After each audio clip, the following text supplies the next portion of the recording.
자, 여러분 안녕하세요. 모두모두 동산의 동산지기 모모동 심원장입니다.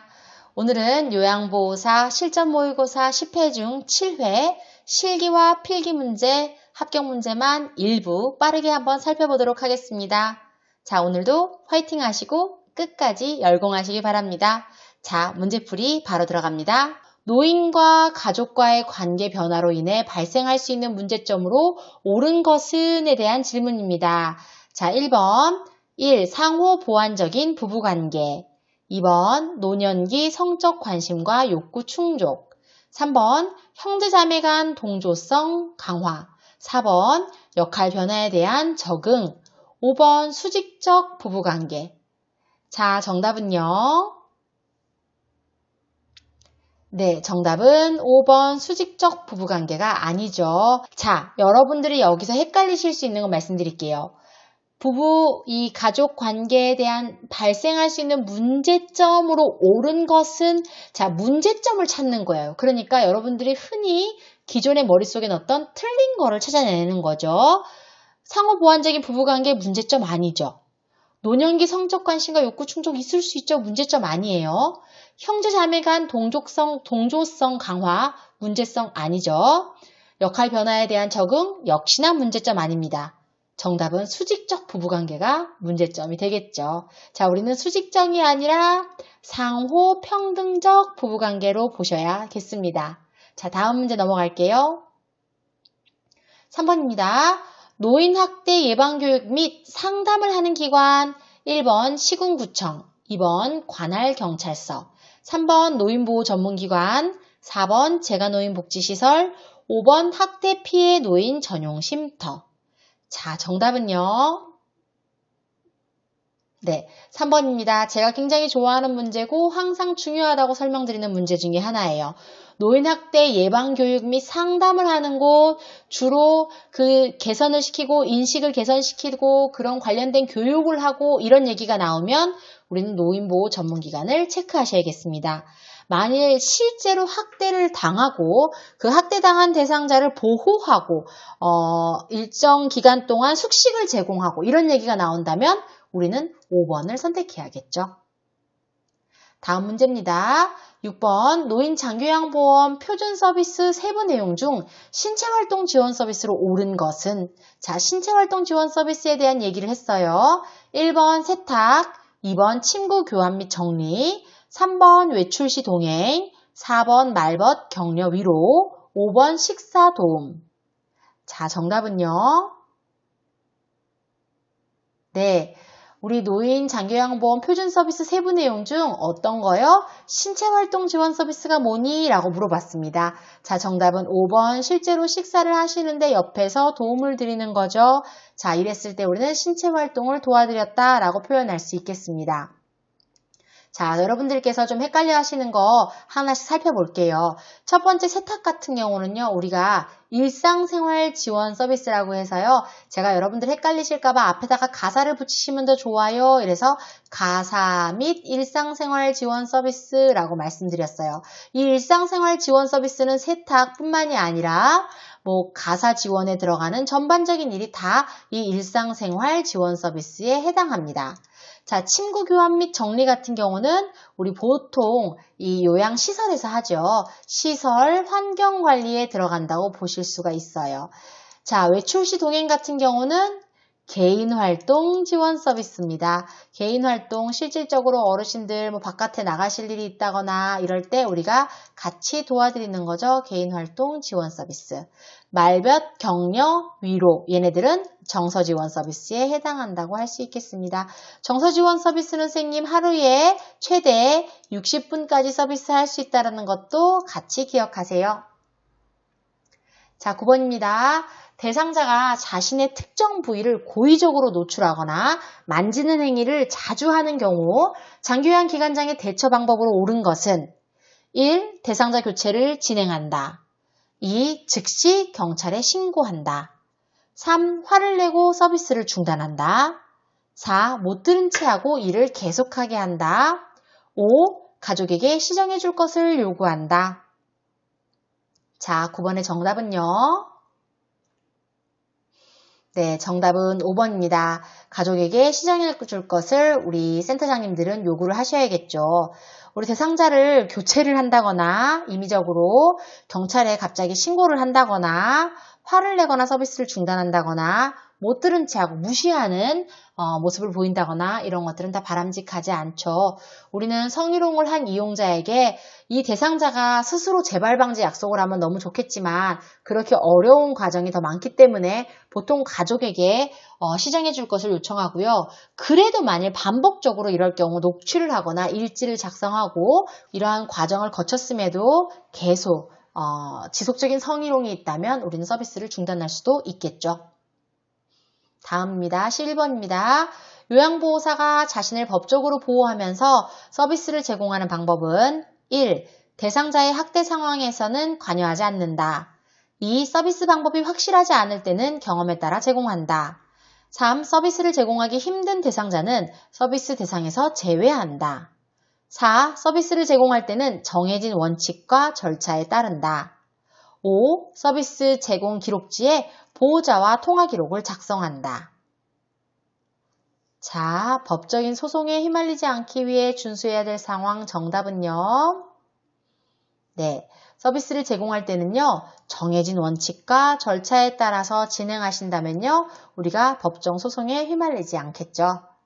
자, 학대 상황이 있다면 직접 보고를 하셔야 돼요. 고발을 하셔야 됩니다. 서비스 방법이 확실하지 않을 때는 경험에 따라 우리는 우리의 경험에 따라 제공하지 않아요. 정해진 원칙과 절차에 따라 제공합니다. 서비스를 제공하기 힘든 대상자는 서비스 대상 내에서 임의적으로 제외하시면 안 되죠. 그러면 서비스를 쉬운 사람만 하겠다는 얘기인가? 이 자칫 잘못 받아들여질 수 있겠죠. 잘못된 내용입니다. 서비스 제공 기록지에 보호자와 통화 기록을 작성한다. 서비스 제공 기록지에 보호자와 통화 기록을 작성하는 것이 아니라요. 서비스 제공 기록지에는 우리가 실질적으로 제공한 요양보호 서비스에 대한 내용이 들어가야지 보호자와의 통화 기록은 관련 내용이 없다고 할 수 있겠습니다. 다음입니다. 고혈압 대상자의 치료 및 예방법으로 옳은 것은 1. 대상자의 신체 상태에 따라 고혈압 약의 용량을 증감한다. 2. 포화지방산이 많은 육류를 섭취한다. 3. 혈압이 조절되면 약을 먹지 않아도 된다. 4. 일주일에 3, 5회 30분 이상 운동을 한다. 5. 남성은 하루 한 병 이하로 음주를 제한한다. 자, 정답은요. 네, 정답은 4번 일주일에 3, 5회 30분 이상 운동을 한다가 정답이 되겠습니다. 자, 1번하고 3번 같은 경우 보실게요. 고혈압약 용량을 증감하거나 혈압 조절되면 약을 먹지 않는다. 이 내용들은 모두 틀린 답이에요. 우리는 의사 선생님의 처방에 따라서 섭취를 하는 게 정해지죠. 포화지방산이 많은 육류를 섭취한다. 포화지방이 많은 육류, 포화지방산 자체가 많은 음식 자체를 섭취가 아니라 제한합니다.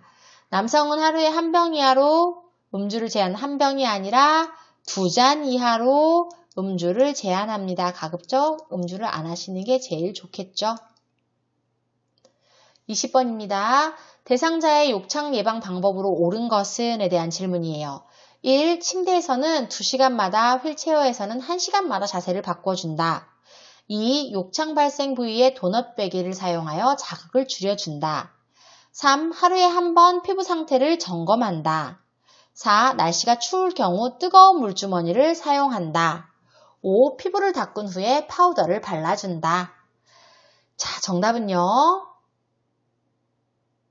네, 정답은 1번이었습니다. 침대에서는 2시간, 휠체어에서는 1시간마다 자세를 바꿔주는 게 욕창 예방 방법으로 옳은 방법이다 라고 주로 설명을 하고 있어요. 도넛 베개 같은 경우는 자극을 오히려 줄 수 있기 때문에 사용하지 않죠. 하루에 한 번 피부를 상태를 보는 게 아니라 아침, 저녁으로 자주 피부 상태를 점검해 주는 게 더 도움이 되겠습니다. 하루에 한 번이 아니죠. 날씨가 추울 경우 뜨거운 물주머니를 사용한다. 화상을 입힐 수 있으니까요. 뜨거운 물주머니 조심하셔야겠죠. 파우더는 화학 물질이 피부를 자극하거나 우리가 땀구멍을 막을 수 있으니까요. 요즘에는 파우더 사용을 하지 않아요. 그래서 사용을 금한다가 더 맞겠습니다. 다음 문제 볼게요. 수분 섭취를 제한해야 하는 질병으로 옳은 것은 1. 신부전, 2. 염증성 비뇨기 질환, 3. 폐렴, 4. 고혈압, 5. 당뇨병. 자, 정답은요. 네, 정답은 1번 신부전입니다. 수분 섭취를 제한해야 하는 질병은 신부전이고요. 나머지 우리 염증과 관련된 질환 혹은 고혈압, 당뇨병 같은 일부 당뇨병을 제외하고는 대부분이 다 수분 섭취를 권장해야 되는 질병이 되겠습니다. 자, 29번 노인이 신체 활동 중 운동을 기피하게 된 요인으로 옳은 것은에 대한 문제예요. 자극에 대한 빠른 반응, 2. 관절의 가동 범위 증가, 3. 심장 근육의 수축력 증가, 4. 낙상에 대한 두려움 증가, 5. 폐조직의 탄력성 증가. 자, 정답은요.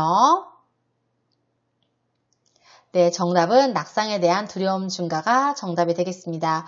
어르신들이 운동을 자꾸 기피하게 되는 요인은요. 아무래도 내가 또 넘어질까봐, 내가 또 다칠까봐 이런 부분이 두려운 거거든요. 다른 거 같은 경우는 자극에 대한 반응이 줄어들어요. 빠른 반응이 아니고요. 관절의 가동 범위도 줄죠. 심장 근육 같은 경우는요. 네, 두꺼워져요. 두꺼워져서요. 오히려 수축력이 감소하게 됩니다. 폐조직 같은 경우도 역시나 탄력성이 감소해요. 탄력성이 수축력이 증가하거나 탄력성이 증가하면 좋은 건데 지금 얘네들 같은 경우는 오히려 감소하게 된다는 거. 그래서 정답은 4번이 되겠습니다. 자, 다음 중 임종 적응 단계로 옳은 것은에 대한 문제를 마지막으로 필기 문제를 정리해 볼게요. 1번 우울, 분노, 타협, 부정, 수용. 2번 분노, 부정, 타협, 우울, 수용. 3번 부정, 타협, 우울, 분노, 수용. 4번 부정, 분노, 타협, 우울, 수용. 5번 우울, 분노, 부정, 타협, 수용. 선생님들 대부분들 이 마지막은 수용이라는 걸 아실 거예요. 받아들이는 거죠. 자, 그러면은 첫 번째 걸 한번 볼게요. 첫 번째 우리는 어떤 단계를 거치죠? 네, 부정하게 됩니다. 아니야 라고 부정하게 되죠. 그런 다음 부정하고 나서 화가 나기 시작해요. 화가 나는 거, 분노를 하죠. 왜 내가? 그러고 난 다음에 우리는 어떤 과정을 거쳐요? 제발 우리 아들, 딸 시집장가 보낼 때까지만 하게 해주세요. 그래도 되지 않아요. 그러니까 어떻게 돼요? 굉장히 우울해져요. 그 다음 마지막으로 받아들이는 단계에 들어가게 됩니다. 자, 그래서 우리는 임종 적응 단계 5단계를 살펴봤어요. 자, 실전 모의고사 실기 12번부터 바로 들어가 보도록 하겠습니다. 12번 왼쪽 편마비 대상자의 상의 벗기기 순서로 옳은 것은 1. 왼팔, 머리, 오른팔 2. 오른팔, 왼팔, 머리 3. 오른팔, 머리, 왼팔 4. 왼팔, 오른팔, 머리 5. 머리, 왼팔, 오른팔. 자, 정답은요. 네, 정답은 3번입니다. 오른팔, 머리, 왼팔. 왠지 모두 다 아시지만은 한 번 더 짚고 넘어가면요. 옷을 벗는 것, 건벗, 불입, 건강한 쪽부터 벗죠. 상의를 벗기는 순서 건강한 쪽부터 벗습니다. 왼쪽 편밥이니까 건강한 쪽은 오른쪽이죠. 그러면은 우리가 다른 거 볼 필요 없이 오른쪽만 먼저 두면 되겠어요. 이 두 개 중에 오른쪽이 들어가고 나면 바로 팔이 들어오는 게 아니라 몸의 순서대로 가는 거죠. 그러니까 머리, 마지막 왼팔. 그래서 정답은 3번이 되겠습니다. 자, 15번 볼게요. 왼쪽 편마비 대상자가 욕조에 들어갈 때 그리고 나올 때 어느 쪽 다리부터 옮겨야 하는가에 대한 질문이었어요. 자, 1번 가 왼쪽, 나 왼쪽. 2번 왼쪽, 오른쪽. 3번 오른쪽, 오른쪽. 4번 오른쪽, 왼쪽. 마지막 5번 사실 어느 쪽이든 상관없다. 자, 정답은 몇 번일까요? 네, 정답은요. 네, 정답은 3번이 되겠습니다. 우리 대상자들 통목욕을 돕는 방법에 대한 이야기예요. 통목욕 같은 경우는 건강한 쪽 다리, 그런 다음에 마비된 쪽 다리 순서로 옮겨야 돼요. 그러니까 들어갈 때도 당연히 건강한 쪽 다리가 먼저 들어가야 되겠죠? 왼쪽 편마비니까 오른쪽이 건강합니다. 왼쪽은 다 답이 아닌 거죠. 어느 쪽이든 상관없다도 아니고요. 그리고 어느 쪽부터 나와야 되는가? 나올 때도 역시나 건강한 쪽부터 나오셔야 됩니다. 언제나 통목욕, 통건. 네, 우리 통근버스 이런 거 있었잖아요. 그쵸? 통건. 언제나 통목욕은 건강한 쪽부터 들어간다. 꼭 기억하시기 바랍니다. 17번입니다. 대상자의 의치 관리 방법으로 옳은 것은 구강청결 관련된 문제입니다. 1번, 의치 세정제가 없을 경우 주방 세제를 대신 사용할 수 있다. 2번, 칫솔에 의치 세정제를 묻혀 뜨거운 물에 의치를 헹군다. 3번, 의치를 흐르는 물에 씻은 후 말려서 보관한다. 4번, 전체 의치의 경우 위와 아래 의치를 각각 분리하여 용기에 보관한다. 5번, 아랫니를 먼저 끼운 후 윗니를 끼운다. 자, 정답은요? 네, 정답은 1번입니다. 우리 의치는 우리가 기존에 사용하는 치약 이런 걸 해서 솔로 막 박박박박 닦아내는 거 아니죠. 세정제가 없을 경우에 주방세제를 사용하셔도 무방합니다. 그리고 의치 같은 경우는 뜨거운 물에 넣는 것이 아니라요. 찬물이 담긴 용기에 보관하고요. 그리고 의치 양쪽 아래 위를 맞춰서 보관하시고요. 그리고 끼울 때는 아랫니를 먼저 끼우는 것이 아니라 윗니를 먼저 끼우고 그 다음에 아랫니를 끼우게 돼 있습니다. 자, 기억하시기 바랍니다. 넘어가도록 할게요. 20번 문제입니다. 대상자의 통목욕 돕기 방법으로 옳은 것은 1. 몸의 중심에서 말초 방향으로 닦아준다. 2. 욕조에 있는 시간은 5분 정도로 한다. 3. 깨끗한 물에 회음부를 먼저 닦아낸 후 몸통, 팔, 다리 순으로 닦는다. 4번 욕조 의자의 높이는 욕조 턱보다 높인다. 5번 대상자의 건강한 쪽 겨드랑이를 잡고 욕조 안으로 이동시킨다. 자, 정답은요? 네, 통목욕 앞에도 비슷한 문제 어떻게 이동하나 이런 문제였다면 이번 문제는 전체적인 통목욕에 관련된 돕는 방법에 대한 문제입니다. 정답은 2번이었고요. 욕조에 있는 시간은 5분 정도로 하시는 게 바람직하겠죠. 자, 몸의 중심에서 말초 방향 아니고요. 몸의 말초 방향에서 중심 쪽으로 이동을 하셔야 돼요. 우리 보통 목욕탕 가면은 대부분 다 그냥 바로 막 몸을 씻잖아요. 그쵸? 그러면서 가슴 쪽부터 해서 팔다리로 내려가는데 실제로는 팔끝, 손끝부터 해서 이렇게 안쪽 심장 부위로 올라오셔야 된다라는 거 집에서도 샤워하실 때 한 번씩 연습해 보시고요. 그리고 우리 이 팔다리 몸통 순으로 물을 헹구고 회음부를 닦지 회음부를 닦고 팔다리 몸통 순으로 하는 것은 아닙니다. 팔, 다리, 몸통 우선 하시고요. 그 다음 마지막으로 회음부를 닦습니다. 그리고 욕조의 턱과 그리고 의자의 높이는 서로 맞춰줍니다. 대상자의 건강한 쪽 겨드랑이가 아니라 마비된 쪽 겨드랑이를 잡고 욕조 안으로 이동시킵니다. 자, 다음으로 넘어갈게요. 22번 문제입니다. 다음 설명에 해당하는 복지용구로 옳은 것은에 대한 질문이었어요. 체중을 지지하고 균형을 잡아준다. 뇌졸중, 반신마비 대상자는 사용하지 않거나 신중하게 고려한다. 지팡이로 걷는 연습하기 바로 전 단계에서 사용한다. 자, 정답은요? 네, 정답은 성인용 보행기 보행차가 정답이었습니다. 우리가 이 지팡이로만 걷기가 좀 어려우신 분들을 위해서 전 단계에서 사용하는 복지용구다라고 보시면 되겠어요. 다음 문제 살펴볼게요. 24번 문제입니다. 낙상을 예방하기 위한 가정에서의 주의사항으로 옳은 것은에 대한 질문이고요. 1번 취침 시 침대의 높이를 높인다. 2번 침실과 욕실에 불을 꺼둔다. 3번 화장실 물길은 자연건조시킨다. 4번 방과 현관을 구분할 수 있도록 문턱을 설치한다. 5번 가급적 계단보다는 엘리베이터를 이용한다. 자, 정답은요? 네, 정답은 5번입니다. 가급적 어르신들은 어쩔 수 없이 낙상을 예방하기 위해서요. 계단보다는 엘리베이터를 이용합니다. 자, 보실게요. 취침 시 침대의 높이는 최대한 낮추는 게 혹시나 떨어졌을 때 부상을 좀 예방하겠죠. 침실과 욕실 같은 경우는요, 불을 꺼둔다기보다는요, 이 침실, 욕실, 모서리 등을 너무 그쪽은 어둡지 않게 하는 게 사실은 맞습니다.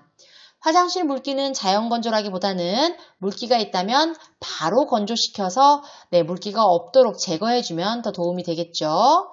방과 현관을 구분할 수 있도록 문턱을 제거합니다. 설치하는 것이 아니겠죠. 오히려 넘어지기 쉬우시겠죠. 이렇게 돼 있으면. 그러니까 제거해야겠습니다.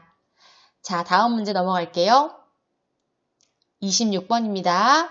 요양보호사가 무거운 물건을 양손으로 들어 올릴 때 하는 방법으로 옳은 것은 1. 다리를 붙이고 선다. 2. 허리를 구부려 들어 올린다. 3. 여러 개의 물건은 한 번에 들어서 이동시킨다. 4. 물체는 몸에서 가까이 위치하도록 하여 들어 올린다. 5. 물건을 든 상태에서 허리를 돌려 방향을 바꾼다. 자, 정답은요. 네, 비교적 쉬운 문제였습니다. 물체는 몸에서 가까이 위치하도록 그래서 들어 올려야 부담이 없죠. 몸에서 멀어지면 멀어질수록 무게중심을 잡기가 점점 더 힘들어지기 때문입니다. 다리를 붙이고 서는 것이 아니라 무게의 중심을 낮추고 지지면을 넓혀야겠죠. 그러니까 붙이고 서는 게 아니라 지지면을 넓히는 게 더 도움이 되겠죠. 허리를 구부려서 들어 올리는 게 아니라 무릎을 구부려서 무릎을 굽혀서 무게중심을 낮춰서 허리는 펴고 요걸 기억하셔야겠어요. 여러 개의 물건을 한 번에 물론 이러면 빨리 일은 끝나겠지만은 다칠 위험이 높아지겠죠? 무거울 경우 여러 번 나눠서 움직이셔야 되겠습니다. 물건을 든 상태에서 허리를 획획 돌리도록 돼 있지 않습니다. 물건을 든 상태에서 방향을 바꿀 때는요, 허리는 돌리지 않고 발을 움직여서 이 방향을 바꾸셔야겠어요. 자, 다음 문제 볼게요. 34번 문제입니다. 치매 대상자의 사고 예방을 위한 방법으로 옳은 것은 우리 실기에 치매 문제 많이 나온다 그랬어요. 여러분들 꼭 기억하시고요. 1번 온수가 나오는 수도꼭지는 파란색으로 표시한다. 2번 거실에 양탄자 깔개를 깔아준다. 3번 무섭지 않도록 밤에도 환하게 불을 켜준다.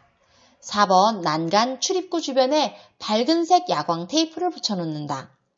5번 1층보다는 전망이 좋은 2층이 좋다. 자, 정답은요? 네, 정답은 4번이 되겠습니다.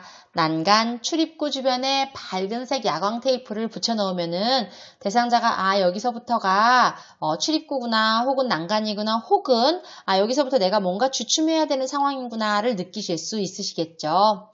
자, 그 외에도 한번 볼게요. 온수가 나오는 수도꼭지 파란색은 자칫 찬물, 냉수로 오해할 수 있으니까요. 빨간색으로 표시하는 게 좋고요. 거실에 양탄자 깔개 같은 것들은 넘어질 수 있으니까 깔아두지 않는 게 더 좋습니다. 시간을 좀 잘 인지하실 수 있도록 낮에는 밝게 하고요. 밤에는 좀 어둡게, 그렇다고 아예 끄는 건 아니지만은 밝지 않게 하는 게 도움이 되죠. 1층보다 전망이 좋은 2층, 2층보다는 낙상의 위험 때문에 언제나 1층이 좋습니다. 36번 치매 대상자에 대한 문제 한 번 더 보겠습니다. 배설을 돕는 방법으로 옳은 것은에 대한 문제입니다. 1번 아무 데서나 바지를 벗지 않도록 단추나 벨트가 있는 바지를 입힌다. 2번 가능하면 낮에 기저귀를 채워둔다. 3번 실금한 경우에는 괜찮다고 말해준다. 4번 실금을 예방하기 위해 외출 전 화장실 이용을 강요한다. 4번 배뇨곤란이 있는 경우 충분한 야간 수분 섭취를 권장한다. 자, 정답은요? 정답은 3번입니다. 실금한 경우에는 괜찮다고 말해준다. 우리가 대상자가 실금을 하고 혹은 변실금이 있거나 이런 상태가 아니라 진짜 치매 때문에 그냥 아무 데서나 오줌을 누시거나 배설을 하시거나 이랬을 때 왜 여기서 하셨어요? 제가 하지 말라고 하셨잖아요. 이렇게 얘기를 해본들 어르신이 이게 명확하게 인지가 되진 않는다는 거죠. 그냥 기분만 나쁠 뿐이거든요. 그래서 우리가 치매 대상자의 경우에는요, 괜찮아요. 별거 아니에요. 씻으면 됩니다. 라고 얘기하고, 위생 관리를 도와주실 수 있도록 해주셔야 되고요. 1번 같은 경우에 옷을 쉽게 벗을 수 있도록 고무줄 바지를 입히는 게 맞지, 단추나 벨트 있는 바지는 아닙니다. 낮에 기저귀를 채워두지 않습니다. 그렇죠? 가능한 한 화장실 이용하는 거를 가급적 끝까지 잊지 않으시도록 도와주는 게 좋겠죠. 실금을 예방하기 위해 외출 전 화장실 이용을 강요하지 않습니다. 외출 전 화장실 가면 너무 좋겠지만은 강요하지 않아요. 배뇨곤란이 있는 경우 저녁에 이 수분 섭취를 권장하는 건 언제나 좋지만 배뇨곤란이 있는 분에게 야간 수분 섭취는 제한하도록 되어 있습니다. 자, 마지막 문제 한번 살펴보도록 할게요. 대상자가 몸이 뻣뻣해지고 입에서 거품을 내며 쓰러졌을 때 응급처치로 옳은 것은에 대한 질문입니다. 1. 대상자의 머리 아래에 딱딱한 것을 대주고 위험한 물건을 치운다. 2. 몸을 흔들어 정신을 차릴 수 있도록 돕는다. 3. 얼굴을 옆으로 돌려 기도를 유지한다. 4. 호흡을 할 수 있도록 입에 손수건을 물려준다. 5. 대상자를 꽉 붙잡아 발작을 멈추게 한다. 자, 정답은요. 자, 여러분들 이 질문을 보셨을 때 몸이 뻣뻣해지고 입에서 거품을 내며 이건 무슨 증상이었죠? 네, 경련에 대한 이야기입니다. 그러니까 우리가 경련에 대해서 얘기를 해줘야겠죠. 경련 대상자 같은 경우에는요, 대상자 머리에 딱딱한 것을 대지 않고요, 부드러운 것을 대줍니다. 몸을 흔들어서 정신을 차리게 이렇게 하지 않죠. 몸을 흔들거나 대상자를 꽉 붙잡거나 이런 일을 하지 않습니다. 보통 조용히 그냥 기다려드리고 대상자를 주의 깊게 살펴보죠. 얼굴을 옆으로 돌려 기도를 유지한다는 맞습니다. 이물질이 대상자가 입 안에 있으면은 이 입 안에서 오히려 호흡곤란을 일으킬 수 있기 때문에요. 입에 뭐 손수건을 갖다 주거나 물리거나 하지 않습니다. 자, 그래서 여기까지 우리 모의고사 문제집 7회 문제 모두 살펴보았습니다. 본 영상은 모의고사 교재를 바탕으로 만들어졌고요. 유튜브에 이렇게 일부 공개됩니다. 교재 정보 보호를 위해서 그 외의 영상은 따로 추가 제작하지 않고 있으니까요. 여러분들 양해 부탁드립니다. 지금까지 여러분들의 합격을 진심으로 기원하는 모두 동산의 동산지기 모모동 심원장이었습니다. 감사합니다.